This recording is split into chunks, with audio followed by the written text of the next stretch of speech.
கோவை திண்ணியம்பாளையத்தில் விவசாய நிலத்தில் அமைக்கப்பட்டுள்ள டாஸ்மாக் கடைக்கு எதிர்ப்பு தெரிவித்து பொதுமக்கள் போராட்டத்தில் ஈடுபட்டு வருகிறார்கள். விவரங்களை செய்தியாளர் சுரேஷிடம் கேட்கலாம். சுரேஷ், பொதுமக்களின் போராட்டத்திற்கு என்ன காரணம்? அவர்கள் என்ன கோரிக்கைகளை முன்வைத்து இந்த போராட்டத்தை முன்னெடுத்திருக்கிறார்கள்?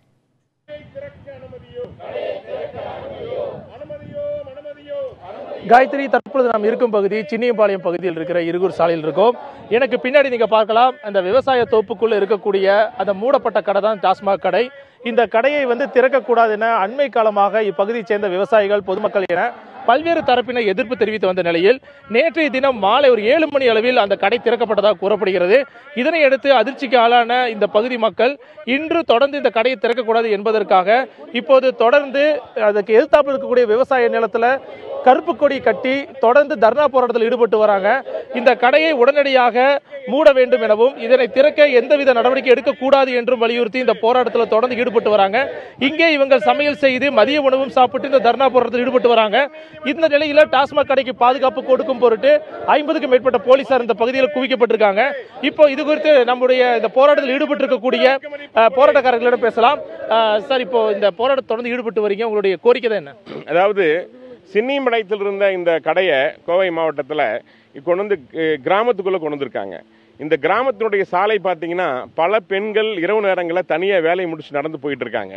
அது மட்டும் இல்லை, இங்கே இருக்கிற மக்கள் எல்லாம் ஏற்கனவே இந்த சாராயத்தினால கடை இல்லாதனால ஒழுங்காக அவங்க வேலையை பார்த்துட்டு இருக்காங்க. பட் இப்போ இங்கே கடையை கொண்டு வரது மூலமாக ஆக்சுவலாக நேற்று கடையை கொண்டு வந்தது மட்டும் இல்லாமல் ஆட்களை கொண்டு வந்து வச்சு மிரட்டி கடை திறக்கான முயற்சி பண்ணியிருக்கிறாங்க.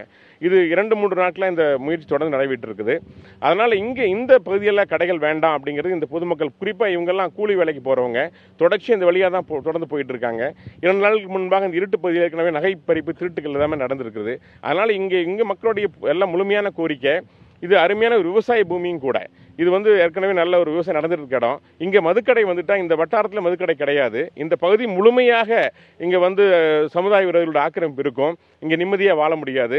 இங்கே இருக்கிற ஆண்கள் எல்லாம் ஏற்கனவே குடிக்க அடிமையானவர்கள்லாம் முழுமையாக குடிக்க அடிமையானிடுவாங்க. அதனால் எக்காரணத்து கொண்டும் இங்கே கடை வேண்டாம், மதுக்கடை வேண்டாம் தான் நேற்று முழுசு இருக்கிறாங்க. அது மட்டும் இல்லை, இந்த மக்கள்லாம் போய் ஏற்கனவே கலெக்டர், மாவட்ட ஆட்சியர் ஹரியன் அவர்களை பார்த்து எங்களுக்கு மதுக்கடை வேண்டான்னு சொல்லியிருக்கிறாங்க. அவரும் சரின்னு சொல்லியிருக்காரு. ஆனால் சரின்னு சொன்னதுக்கப்புறம் நேற்று கடையை திறக்க போறதா சொல்லி நேற்று டாஸ்மாக் பாட்டிலாம் கொண்டு வந்து வச்சுட்டு அவங்க கடையை திறக்கிறதுக்காக இங்கே முயற்சியை பண்ணியிருக்காங்க. நேற்று அதை பொதுமக்கள் கடுமையாக எதிர்ப்பு தெரிவிச்சிருக்காங்க. நேற்று விட்டுட்டு போயிட்டாங்க. ஆனால் மீண்டும் இன்று தரப்புல இப்போ என்ன நடவடிக்கை, என்ன எடுக்கணும் என்ன சொல்லிட்டோம்னா, காலையில் கடைக்கு பூட்டு போடுவோன்னு சொல்லிட்டோம். பூட்டு போட்டுட்டு தான் இங்கிருந்து போவோம், நாங்கள் கடை திறக்க அனுமதிக்க மாட்டோம். பூட்டு போடுற முயற்சி இறங்குறப்போ காவல்துறை அதிகாரி சொன்னார், இவங்க தாசில்தாரும் டாஸ்மாக் நிர்வாக அதிகாரியும் வராங்க, அவங்களோட பேசி கட்டாயமாக நாங்கள் திறக்கிறதுக்கு அனுமதிக்க மாட்டோம்னு சொன்னாங்க.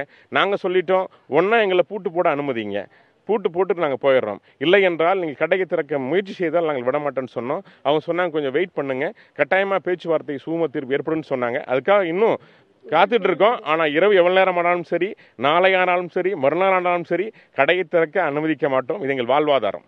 காயத்ரி, நீங்களே கேட்டிருப்பீங்க, தொடர்ந்து இந்த கடையை திறக்கக்கூடாது என இந்த பகுதி மக்களும் விவசாயிகளும் தொடர்ந்து கோரிக்கை விடுத்து வந்த நிலையில் மாவட்ட ஆட்சியர் இந்த கடையை திறக்க மாட்டோம் என்று உத்தரவளித்த பிறகும் இந்த கடையை திறப்பதற்கான நடவடிக்கை அதிகாரிகள் எடுத்த காரணத்தினால் இந்த போராட்டம் தொடர்ந்து இந்த விவசாய நிலத்திலேயே அமர்ந்து இந்த பெண்கள் மற்றும் இங்க இருக்கக்கூடிய பொதுமக்கள் ஈடுபட்டு வராங்க. எவ்வளவு நாட்கள் ஆனாலும் சரி இந்த கடையை திறக்க மாட்டோம் என உறுதிப்பட தெரிவிக்கும் வரை இவர்களது போராட்டத்தை கைவிட மாட்டோம் என்றும், திறக்க முயற்சித்தால் இவர்களே பூட்டு போடும் போராட்டத்தை மேற்கொள்ளும் என்று தெரிவிச்சிருக்காங்க. காயத்ரி, ஆட்சியர் உறுதியளித்த பிறகும் ஏன் அந்த இடத்தில் மதுக்கடை திறப்பதற்கான ஆயத்த பணிகள் மேற்கொள்ளப்படுகின்றன? அதிகாரிகள் யார் அந்த இடத்திற்கு வர இருக்கிறார்கள்? அந்த நிலம் யாருக்கு சொந்தமானது? சுரேஷ்,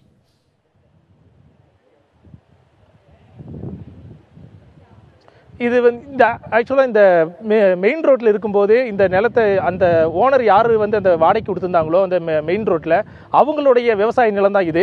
அதனால அந்த பகுதியில் அந்த கடையை மூடப்பட்டனால எங்களுடைய தோப்பில் இதை திறந்துக்குங்கன்னு அந்த உரிமையாளர் சொன்னதாக கூறப்படுது. இதன் அடிப்படையில் தான் இந்த டாஸ்மாக் அதிகாரிகள் இங்கே கடையை திறப்பதற்கான நடவடிக்கைகள் மேற்கொண்டிருக்காங்க. தொடர்ந்து இது தொடர்பாக இவங்க பல்வேறு போராட்டங்களை நடத்தி ஆட்சியர் அலுவலகத்தை முற்றுகையிட்டு ஆட்சியரிடமும் இது குறித்து தங்களுடைய ஆட்சேபனை தெரிவிச்சிருக்காங்க. அப்போ ஆட்சியர் என்ன சொல்லியிருக்காருன்னா, நாங்கள் கண்டிப்பாக அந்த விவசாய நிலத்துக்குள்ளே இதை கொண்டு வர மாட்டோம். அது மட்டும் இல்லாமல் இங்க இருக்கக்கூடிய மக்களுடைய முக்கியமான கோரிக்கை என்னவா இருக்குன்னா, இங்க இருக்கக்கூடிய இயற்கை சூழல் முற்றிலுமாக சேதப்படும் அப்படிங்கிறது இவங்களுடைய முக்கிய கோரிக்கையா இருக்கிறது. ஏனென்றால் இங்க மதுபானம் அருந்தக்கூடியவர்கள் வேறு சம்பவங்கள் ஈடுபடுவாங்க. அதோட பிளாஸ்டிக் கழிவுகள் எல்லாம் இங்கே தேங்கி கிடக்கும். இதனால் விவசாயமும் கடுமையாக பாதிக்கப்படும் என்பது இவங்களுடைய முக்கிய குற்றச்சாட்டாக இருந்து வந்தது. இந்த சூழ்நிலையில் தான் தற்பொழுது வட்டாட்சியரும் டாஸ்மாக் மேலாளரும் இப்ப சம்பவ இடத்துக்கு வந்து கொண்டிருப்பதாக காவல்துறை அதிகாரிகள் தெரிவிச்சிருக்காங்க.